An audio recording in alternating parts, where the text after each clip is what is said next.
Hello again. In previous screencast we introduced you to the Renaissance, some of its early masterpieces, and in the second screencast we looked at the works of the masters of the High Renaissance. Most of those works were created in Italy, where the Renaissance really in effect began. However, the Renaissance was actually all over the place, including in Northern Europe as well. In addition to the Renaissance centers in Rome, Florence, and Venice that we've looked at previously, art movements also arose in places like Flanders, which would now be Belgium, the Netherlands, and in some of the Germanic states of the Holy Roman Empire. In this screencast, we're going to take a look at some of those artists and some of the works that they created. To use a typical example of Northern Renaissance work, we're going to start with Jan van Eyck's The Arnolfini Wedding. This is actually a wedding portrait of Giovanni Arnolfini, the merchant shown on the left, and his lovely bride. If you take a look to the right, you'll see some of the characteristics of Northern painting. Extreme realism. Every wart, every wrinkle, every bump, every groove was put into the work. Incredible attention to detail here. Notice the work in the chandelier, the light coming in through the window. We'll take a look at the mirror in a moment. Northern artists also made use of symbolism, images that would represent some other thing or some other idea. For example, the chandelier has only one candle. At this time, this couple would have been Catholic. The Catholic wedding service is known for the single candle during its service. The dog also in the picture is meant to represent loyalty. Remember the idea of man's best friend. So a couple of examples of symbolism here.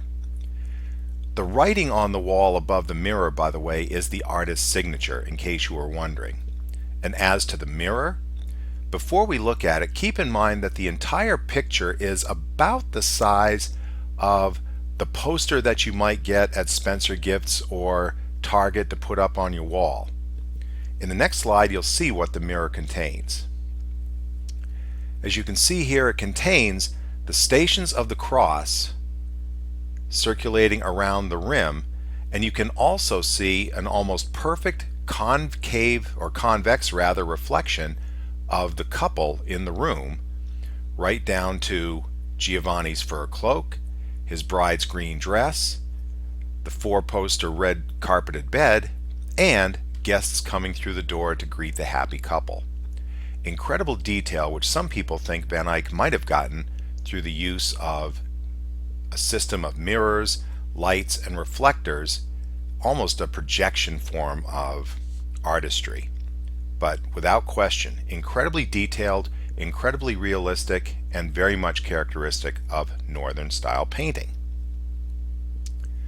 Probably the most famous of the German painters was the man shown here. This is his self-portrait, Albrecht Durer. Note the little AD signature. He kind of tagged most of the works that he created. Once again, you can see the incredible detail here. Interestingly enough, when artists do self-portraits, hands are one of the most difficult things they can draw, probably because their hands themselves are occupied during the process and you can't exactly pose your hands like you can pose your face. The portrait of the hair on the other side is done in watercolor. Once again, notice the detail in the fur and in the whiskers.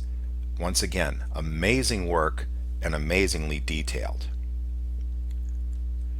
In addition to his paintings, Durer was also famous for woodcut prints. These involved carving designs into a block of wood, keeping in mind that they had to be carved in a mirror fashion. In other words, the bagpiper on the left and the four horsemen on the right were actually carved in the reverse of what they would appear, like a mirror image, because when the cut was put into ink and pressed on paper, the image would be reversed. Think of when you played with rubber stamps as a kid and how the words were always backwards. That's how it's done here. The detail, as in the paintings, is incredibly precise and incredibly detailed. The bagpiper on the left, the four horsemen of the apocalypse on the right. Because of woodcut prints, you could actually mass produce these images and repeat them over and over again, which made art a little bit more commercially viable for individual artists. You didn't need to have a major patron like a member of the bourgeoisie or the church in order to make a living. On the subject of the middle and lower classes, another Flemish artist, Peter Breughel, became famous for what's called genre painting. His images often showed everyday life. Here, in one of his most famous works, we see a pretty noisy, pretty raucous peasant wedding. You might notice that the little one there in the front is enjoying a little bit of extra treats or extra cake. Got the little peacock feather in her cap. The fellow to her left, to our left, is refilling the wine jug.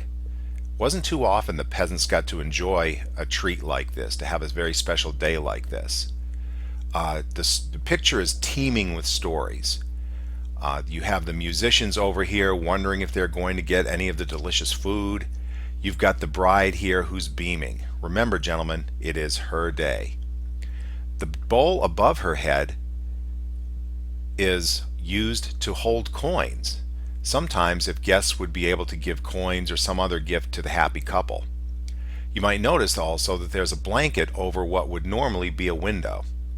That's because the shutter is not being used. Well, it's not being used to close the window. Instead, it's being used to serve food. Ever seen a serving tray with hinges? Didn't think so. Again, Breughel, through his use of detail, is just showing you the life of the peasants in a way that virtually no other artist had before. In his own way, he's almost like a journalist. Apart from the peasant wedding, this is probably Bruegel's other most famous work, Hunters in the Snow. Very popular on calendars, and you can imagine why. Here the hunters are returning from what looks like a somewhat successful hunt. You can tell the dogs are tired from having tracked all day. And as you look down into the village, you can see how Breughel uses perspective to show depth and detail in the picture. The people ice skating and ice fishing on the ponds, some people crossing the bridge, fires at the smith shop over there on the left side. Once again, beautiful use of color and detail, giving us a snapshot, if you would, of everyday life. This one's a little more symbolic. It's called The Beggars, and it shows people who obviously can't work and obviously are having some issues here, and in doing this, in covering them with foxtails, which were often throwaways of the rich who went on fox hunts, Breughel is asking us to consider the lot of those less fortunate than us. The poor fellow in the center is wearing bells on his legs in order to warn people of his approach, so that the rich, the bourgeoisie, the nobles, don't have to pay any attention to him, or they know to avoid him.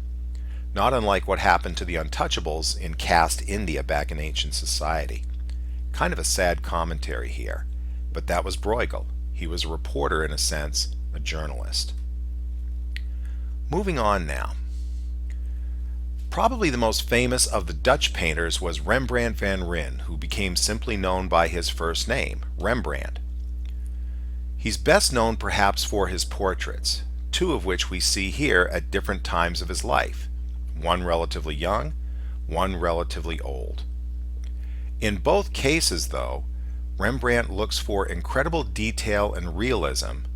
Note that he doesn't hide much of the wrinkles that time has given him in the later self-portrait. You may also notice how the faces seem to be the source of light in the picture. Much of Rembrandt's work makes use of these dark, rich, earthy tones, browns, blacks, grays.